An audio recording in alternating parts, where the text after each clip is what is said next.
Good morning, Pelham Road. Thus far in the Someone to Get to Know series, I have featured Frederick Douglass,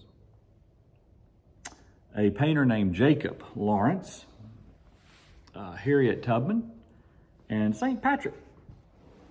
The last person in this series is, first, do you know much about Quakers?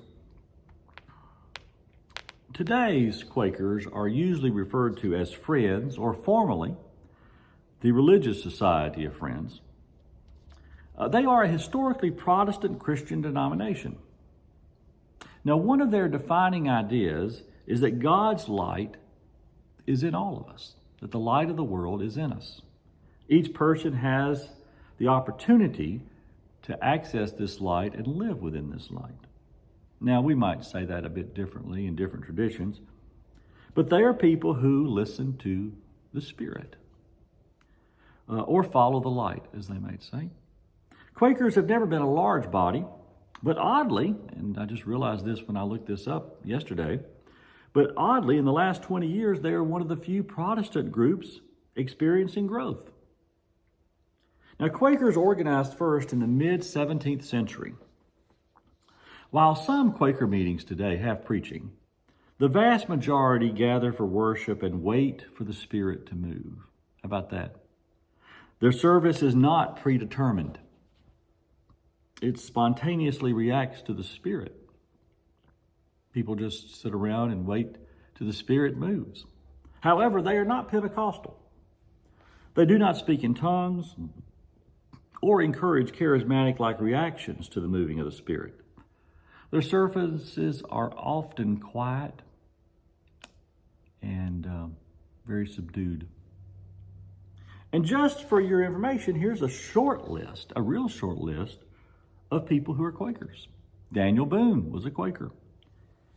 The newsman, Edward R. Murrow, was a Quaker. Susan B. Anthony was a Quaker. John Woolman, who I've featured in my sermons before, was a Quaker. William Penn was a Quaker.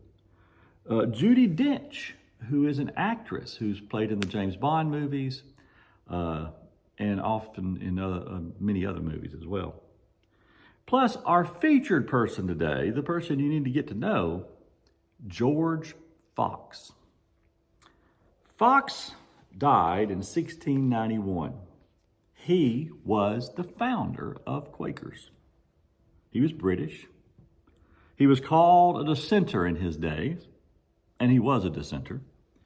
In fact, most Quakers are dissenters. The Puritans and the Anglicans couldn't agree on much, but they agreed that the Quakers needed to go.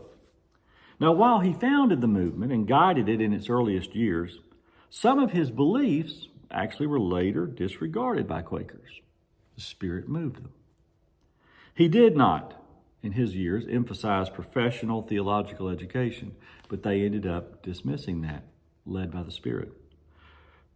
He also objected to art being used in worship, but in time, they listened to the Spirit and rejected that.